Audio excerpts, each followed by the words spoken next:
Si on regarde plus spécifiquement les transports en commun, on a un enjeu d'expérience utilisateur.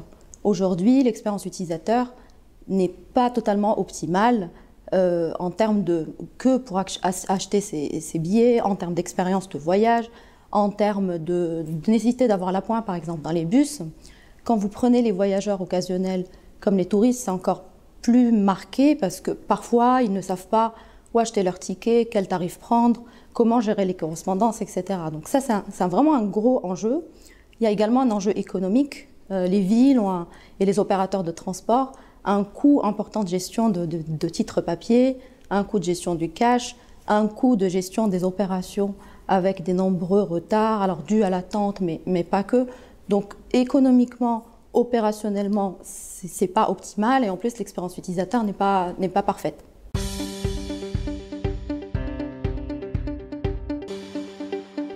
Notre rôle à travers notre réseau mondial, c'est de connecter. En fait, on connecte les consommateurs, les commerçants, les entreprises, les entités publiques partout dans le monde. On est présent dans 210 pays. Donc, ce qu'il faut voir, c'est que nous sommes au cœur de toutes les transactions de paiement dans les villes. Et donc, on est les plus à même de développer des technologies et des solutions à la fois pour simplifier la vie des citoyens, mais aussi aider les villes dans leur développement.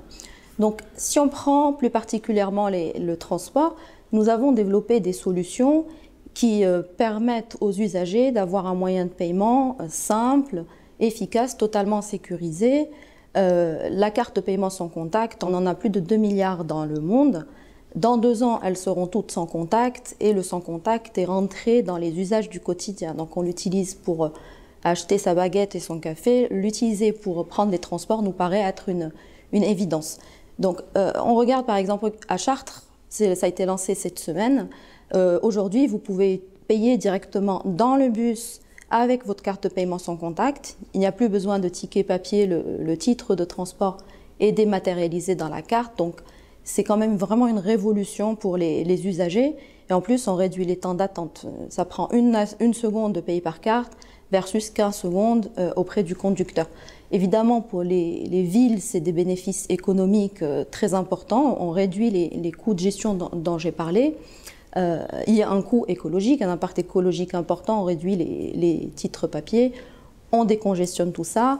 Et en plus, il y a une augmentation des recettes parce que ce qu'on voit, c'est qu'en rendant l'accès au transport plus simple, les usagers le prennent plus facilement et payent plus facilement leur titre de transport. Et ce qu'on a vu, c'est dans les villes où on a implémenté jusqu'à 4% d'augmentation des recettes.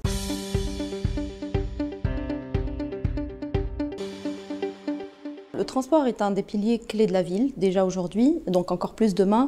L'offre de transport va vraiment être déterminante dans le succès des Connected Cities demain.